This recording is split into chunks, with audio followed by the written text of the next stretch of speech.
Situazione del mio paese non è buona. Kam të ftuar Shpëtim Nazarko. Kemi filluar. Shpëtimit nuk po e besoj që kemi filluar. Po patjetër, jo, mund që improvizime bëj edhe unë. Shumë faleminderit jeni këtu. Faleminderit. Gjo, je dakord me mua? Me monologun? Unë jam tifoz i plakut Balzak, mund që domethënë e them pafund këtë shprehje. Kështu që nga ato që dëgjova nga ty, më forcua ose më kujtuajnë sentencë e tij që gjërat të tilla, domethënë lidhje me personin, më bëjnë të ndryshoj sjellje, por jo mendim. Që do thotë që unë të respektoj, domethënë si njeri të ndershëm, por natyrisht jam kundër atyre që thua ti. Pra, unë ndryshoj sjelljen ndaj teje, të heq kapellën, por kjo s'do thotë që mendoj që ti e ke gabim. Domethënë në shumë plane ose mund mos jem dakord me ty. Nuk je dakord me mua? Në përgjithësi nuk jam dakord, sepse ne nuk mund të japim. Sepse që ta shpjegoj me fjalë tjera. Po. Ta them me fjalë tjera, do që thash monolog. Situata në këtë vend, klasa politike ka uzurpuar skenën, sepse të gjithë e kuptova mu që po nisem nga fundi monologut tënd. Shiko, për shembull, ajo që ti ke dalë në konstatimin që ata duan një kapetan, kanë hallin që të kenë një kapetan si Rama, e kupton që të bëjnë të marrin ato tendra, të lëshojnë goja lëngë të tjera. E ti më kujtoi mua, është po prap një sentencë, domethënë, për drejtjen për krahas e filozofisë e Engelsit, megjithëse këta e quajnë komunist, por i cili thotë kështu, mi shkruan një letër dikur Marx e thoshte e kuptova kyçën e linës lashtë, thotë. Ishte shumë e thjeshtë, thotë. Mungesa e pronës private, thotë. Atje zbriste një turm nga mali, në emër të parrullave për liri dhe drejtësi, thotë, dhe prist të thoshte të vrasim hajdutut. Dhe pastaj kaloni një 3-4 vjet, vit në një turm tjetër nga mali me të njëjtat parrulla dhe thoshte të kapim hajdutut. Dhe lojari fillon nga e para, se nuk ndryshon gjë. Në mungesën e pronës private. Po e kam thënë gjithë. Dhe ajo që tregove ti tani nuk është asgjë. Ti e mban mend nga 91 deri tani si janë ndërruar qeveritë këtu. Me parrullën kapni hajdutin. Unë do isha dakord nëse ti do thoshe për shembull, është mendimi jot, se është mendimi im. Ti shiko, duhet jemi të qartë që kjo klasë politike pas 30 vjetësh ka vdekur, e majtë dhe djathtë. Duhet jemi të qartë që ky shtyp politik, ku bëj pjesë edhe unë edhe ti Muçi, pavarësisht se flasim, ka vdekur. Është shumë e thjeshtë, ka mbyllur ciklin një pjesë, jo një pjesë, po e gjithë klasës politike, e gjithashtu, e cila duhet përsërisë gjithë një vetveten. Ti përmend edhe median, edhe kam përshtypjen që, okay, është drejta apo e relativizon atë që duhet thënë. Jo, ne dakord, mund të kemi një problem për vendin, por ne nuk marrim vendime. Si që me vendime ati ka opinion, a më theq parë që fjalla të vret, fjalla... Jo, dakord, e kam fjallën për vendimet mëdha që merret për vendin. Vendimet i merr klasa politike. Kjo klasë politike ka hedhur rrënjë aty dhe nuk do t'iki, nuk do t'iki, nuk do të shkulet. Edhe mbas 30 vjetësh vjen Meta do të bëj revolucion, vjen Berisha do të bëj revolucion. Meta kërkon Rama kërkon të rishpiki vetveten, ndërkohë që është fikur, ka mbaruar, s'ka si plan. Shiko, unë mbahem domethënë paktën nga shumë veta nga ata që nga militantët, sepse ata që kanë arsye fillojnë dhe llogarisin. Njëri parti që lexoi një shkrim që kritikoi Rama dhe tha, si e gjykoni tha shkrimin? Po tha, ti tha e ke shprehur qartë që ti mbron diktatorët e ndritur. Diktatorët e ndritur, se unë besoj të diktatorët e ndritur Muçi, për shembull Greqinë e lashtë, Perikliu nuk ka qenë demokrat, ka qenë diktator i ndritur.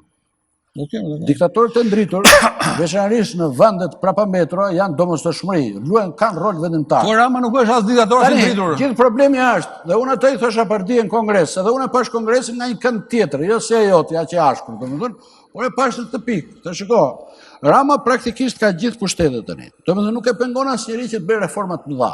Dhe këto reforma të mëdha janë reforma që shteti shqiptar si ka bërë për 100 vjeç, që janë reforma të prona. Sepse diktatori ndritur, e di ç'është diktatori ndritur? Diktatori ndritur nuk zhduk opozitën. E kupton, sepse është teori fundamentale, nuk rrohet pa polet, pa ekuilibrin e poleve të kundërta. Diktatori, pavarësisht se ai se ka fajin, si thotë, se ai landor. Diktatori ndritur mbron elitat dhe zgjeron elitat kombëtare. Diktatori ndritur qeverisë me general të ndritur. Napoleoni thoshte betejat e mëdha i bëjnë batalionet e mëdha. Dhe unë këtë pikë jam kritizeri më i madh i Ramës. Për shembull, unë e përkraha Ramën dhe e përkraha vazhdimisht në rast se ai shkon te kjo vijë që mendoj unë, sepse unë jam individ që do thotë, nëse ky njeri, domethënë do marr përsipër, ose do merrte përsipër, ose tani që ai për 2 vjetësh i ka të gjitha në dorë, ka tepsim, si thua ti. që të rriste rolin e elitave kombëtare, po mos të angushton të rrethin qeverisës, të rriste arsimin profesional, se në është turp që në Shqipëri pas 30 vjetësh, ne pas vitrinave kristalit e tëra të kërkojmë punëtore në Afrikë. Është vërtet se edhe ai gajasë se dikur nanua që pse zven këta në punë, ka drejt ai, po s'ka një drejt një gjë tjetër. Që defekti është se Shqipëria s'ka bërë shkolla profesionale. Defekti që ne skryjmë do të profesionist. Dhe ai tani prej 7 vjetësh nuk mund të bëjë domethënë këtë historia. Pra, unë e kritikoj Ramën më shumë se sa mendon ti, po jo në një plan tjetër. Tani ky njeri që ka të gjitha duhet të thotë vetes, apo bëjmë reformë të mëdha që lidhen me pronën, që lidhen me tokën, që si ka bërë as Enver Hoxha, as njeri që kemi gënjur veten. Po më ai mund të ketë pretendime që po i bën, apo unë po bëj reformën drejtësi thotë. Unë po luftoj KÇK-n, këtë grupin kapçat kapësh, apo don. Edhe drejtësi. Po luftoj shpife në media, reforma i quan këto, apo don. Shiko, ai mund të çojë reforma këto, edhe një pjesë e tyre i ka drejt, sepse domethënë pse duhet ja për Cezarit atë që takon. Por në totalin e vet, pas 7 vjetësh, domethënë, sepse është e vërtet kjo që thuat ti për reformën, po unë prap besoj të mëdhenjtë e kësaj bote, e kam përsëritur gjithë një këtë frazë, Balzaku thotë, shiko, thotë, ligji dhe morali janë konvencione që ndryshojnë sipas klimës dhe vendit, thotë, ajo që është një vestë në Paris është domosdoshmëri në Azi.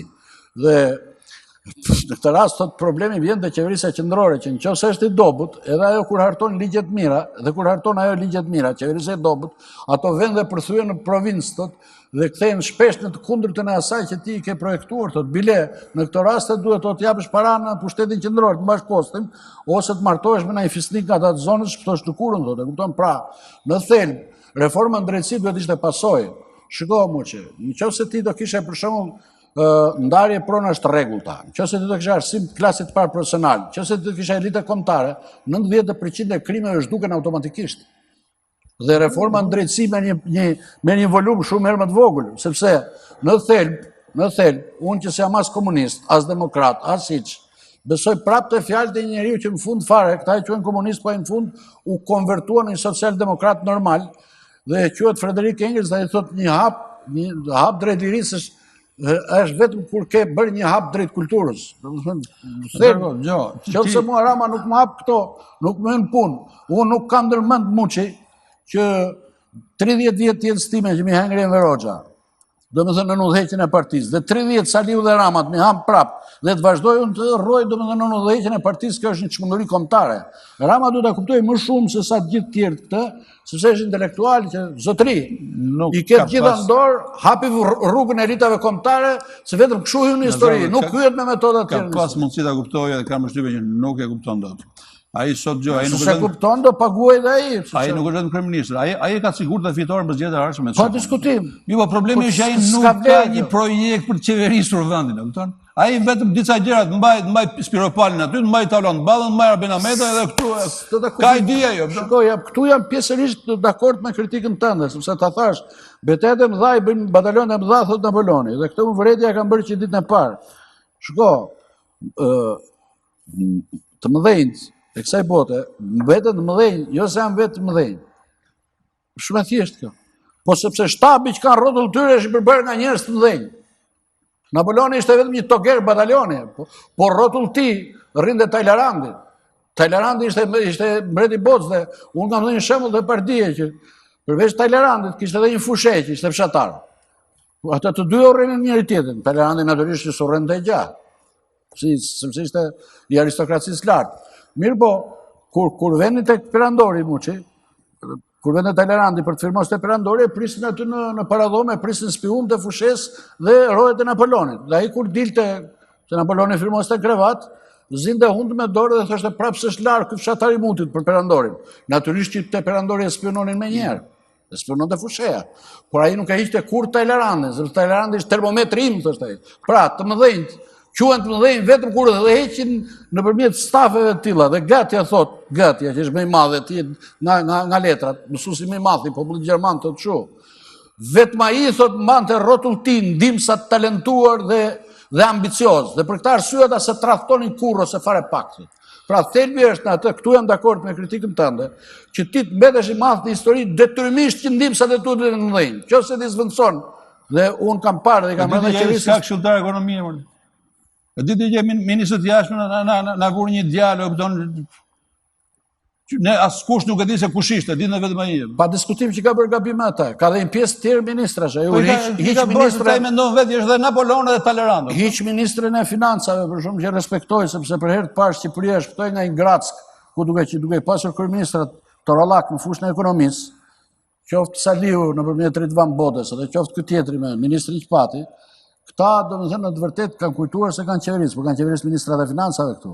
Domethënë, unë mund të vë dorën, domethënë fare pak dhe të betohem për ministrat e Ramës. Shumica janë mediokur që thuat edhe të pa vlerë. Dhe kjo do ta humbi atë vetë. S'ka rëndësi se ai do fitoj prap. Do fitoj prap ai. Por në thelb thash, një njerit metet i madh ose të shnohet në histori ka vetëm dy variante më që. Do të thënë, spari do të mbajë rrotulltin, ndimsa, dhe të jenë ambicioz.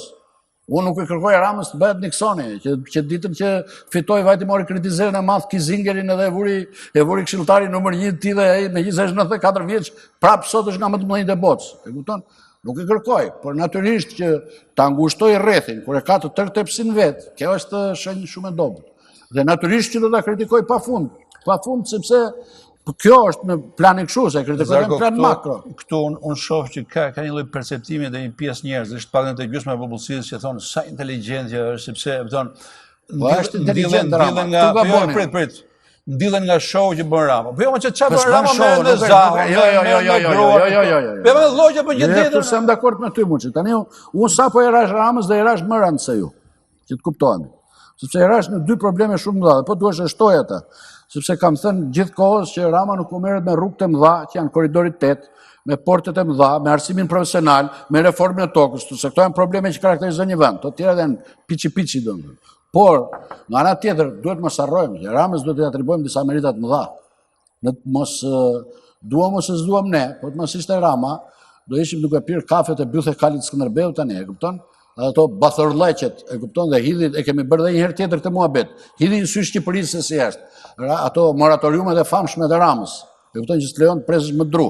Natyrisht që vazhdojnë të pritet. Ato ndërtimet pa leje, ato zgjerimet e rrugëve, sqima që i pruri Rama në Shqipërisë është shumë e madhe, është jashtëzakonisht e madhe dhe mos e kujto popullin bualla. Qoftë edhe ato pemët që ndërtoi. Shiko, Rama ka të stilin e vet, domethënë që për shumë veta duket qesharak, edhe për ato që të ti, por Rama është, shiko, vetëm populli nuk e gënjen. Më shumë dëme këtij vendi kanë bërë ndërtimet me leje se sa ndërtimet pa leje. Nuk e di. Kanë prishur Tiranën, kanë prishur qytetet. Unë di që në kohën e Ramës janë 2 fishuar dhe janë 3 fishuar. Okej, mund gjejmë edhe janë zgjeruar pafund, janë pyllzuar, njerëzit kanë një sqim të një lloji tjetër, është një Shqipëri një lloj tjetër që mbaner, domethënë është ndryshe, ne dy jemi të vjetër dhe e dim se ishte Tirana viti 2000. Ore, unë nga që kam parë ndonjë gjë dhe kam votuar për atë. Jo, po unë do të fokusoheshim pak tek sot nuk e di, performanca e tij matet me një gjë konkrete.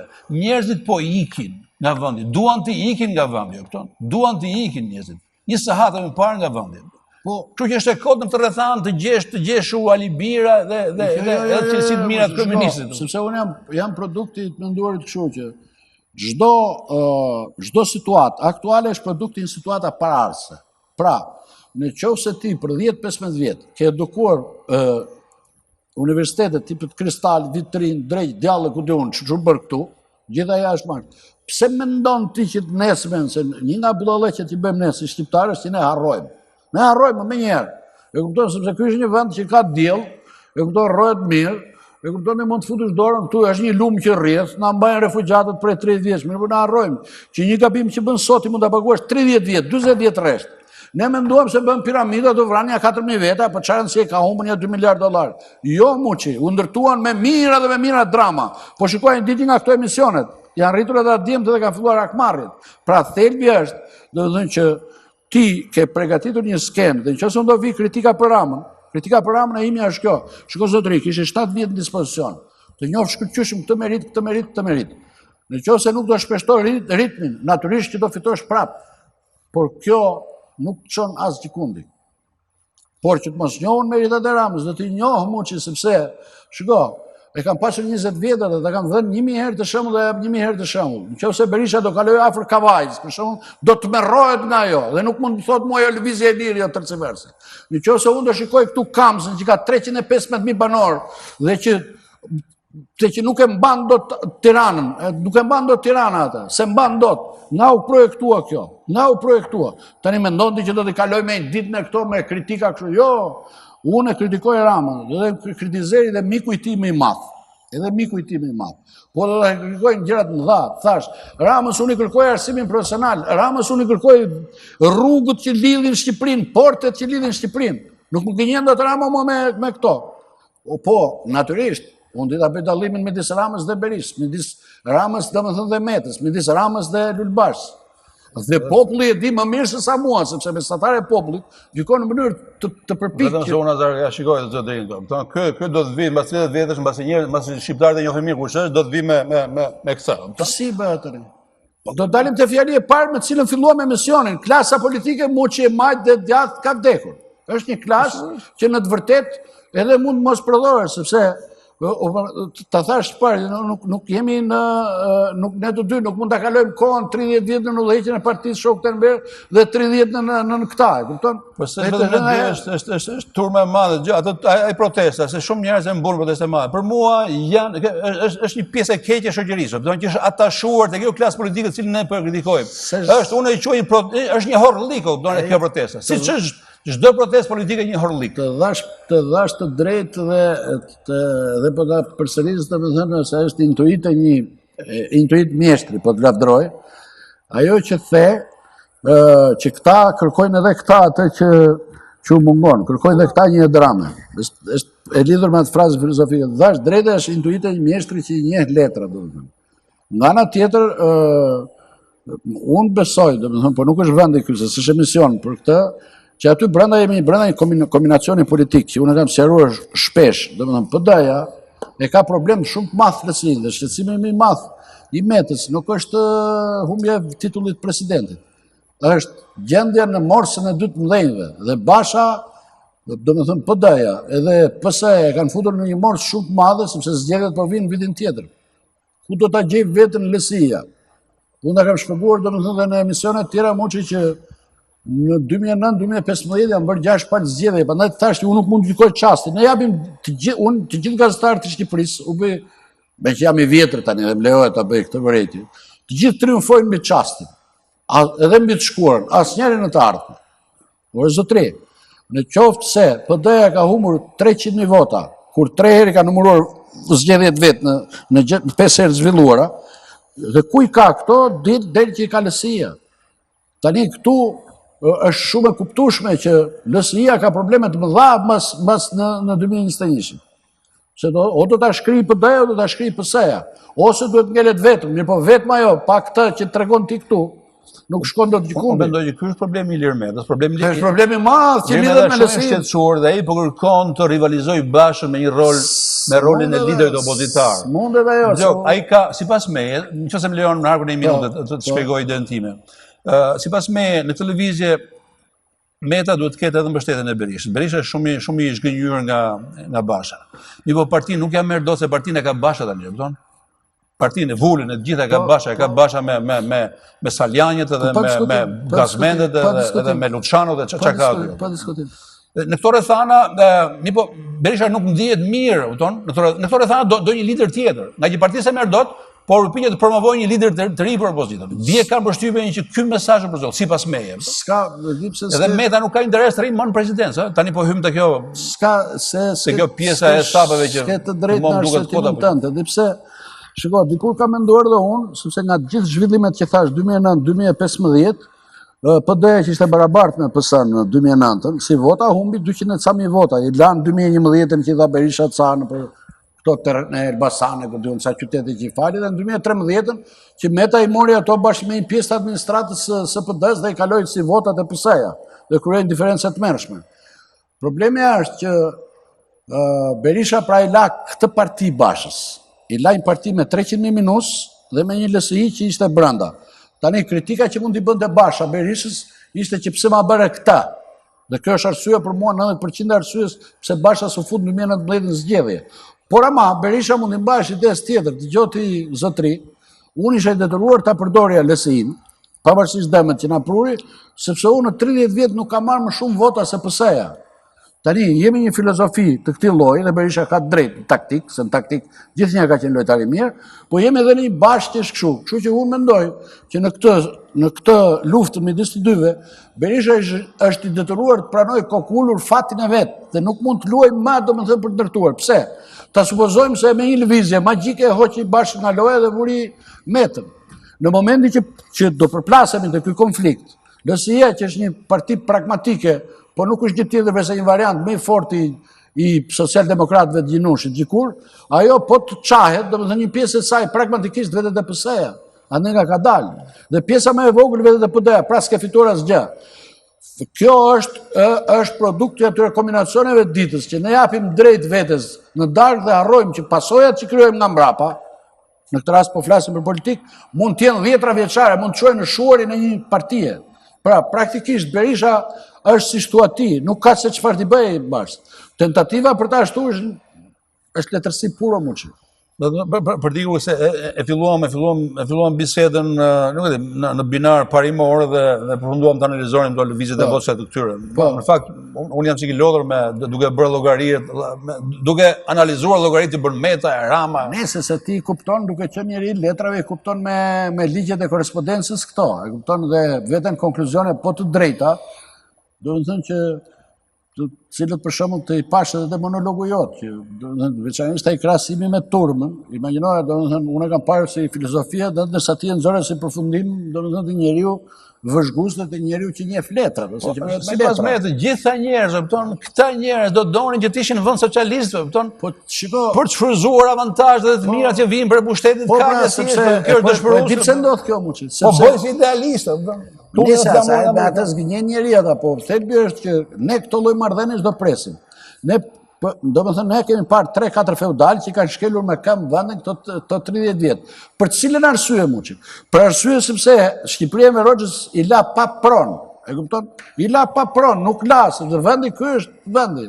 Do nëse vendi nuk ka, domethënë pronë stabilizuar, borgjezit vetin, po themi ne. Klasë të pasur, klasë të mesme, klasë kështu, që sa i latë në një parazitizëm të këtij lloji, e kupton? Atëherë këtë do prisje ti, dhe ne ende lundrojmë në këtë lloj historirash, në këtë lloj ullirash. Pa na janë përsëritur nga 30 vjet, sepse gjatë këtyre 30 vjetëve këta s'kan kontribuar as të bëjnë pronat, as të bëjnë arsimin, as të formësojnë klasat. Mirë po, në momentin që s'bën këto, ashtu do vi, njërë alushi, njërë palushi, njërë xhalushi. Pra, ky është një vend i mirë, që në të vërtet vazhdon edhe inercinë e Roxhës pavarësisht se thotë që po ikim. Po ti vësh re, unë shikoj ndonjëherë se nga që kam një portal, shumica atyre që më kritikojnë mua, më bëjnë ndonjëherë të buzëqesh me hidhërime, di pse? Sepse domethënë po të ishte një sistem tjetër, tërë do ishin këshill në lagjës ata. Do ma nxinin jetën siç ma kanë nxirë dikur për biografinë. Janë gjithë everist muçi. Vetëm se kanë ndruar xhaketën. Janë everist të kulluar, të tërë mund të ishin këshill në lagjës. Nuk të thonë më armiku i popullit, do me thënë ose i deklasuar, po të thënë komunisti i qenit. E kupton? Pse? Sepse kjo situata që tash unë, sepse Shqipëria këto 30 vjet nuk zgjidhi dot as problem prone, nuk ngriti dot as elitë kombëtare, nuk bëri dot as arsim profesional. Se shiko, kur unë them arsim profesional, nuk është dogmë. Heroi më i madh që ka Europa e Krishterë prej 500 vjetësh është Martin Lutheri. Po Martin Lutheri, përveç përkthimit Biblës e kudon që ka bërë Noli më mirë se ai në pikpamje intelektuale, edhe ai veprimtari i tillë, ka bërë ndarjen e zanateve muçi. Ka ndarë shoqërinë.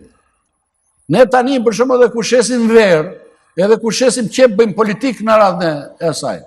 Kurse ai çojnë zanate njerëzin. Pra kemi ne shoqëri dhe do durojmë këta, e kupton apo jo? Dhe Rama është i fundmi këtyre mojkanëve. Mua nuk më zë tmerri nga Rama. Mua më zë tmerri çfarë do ndodh pas Ramës, sepse kjo është një shoqëri e bërë të sopa dhe çika dhe nuk ka antikorpe për të mbrojtur. Unë shoh edhe në Kosovë, që është e njëjta gjë. Tani ka dalë Albin Kurdi, ka shumë njerëz që e besojnë. Unë e shoh si një njeri të të njëjtin stil, një njeri vetë kënaqur, që kujton se ka bërë shpikjet e botës, se ka krijuar një marrëdhënie të vështirë me Perëndimin, dhe ka krijuar ca njerëz që të vrasin për Albin Kurtin, ka krijuar kultin e Albinit. Shiko, ajo është edhe duhet zbrit me këmbë tonë. Është një nga fatkeqësitë e mëdha muçi, sa herë kaloi rrugën e autostradën e kufirin ton, ato 15 kilometra dhe para më duket sikur janë fshatrat austriake. Sa më shumë i afrojmë Prishtinës, aq më shumë Turqi mban erë. Është e tmerrshme domethënë.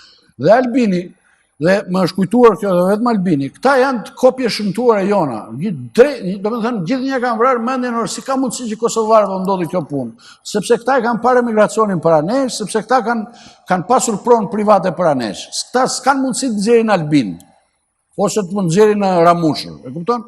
S'ka arsye që të nxjerrin këto, sepse kanë parë emigracion dhe pronë private.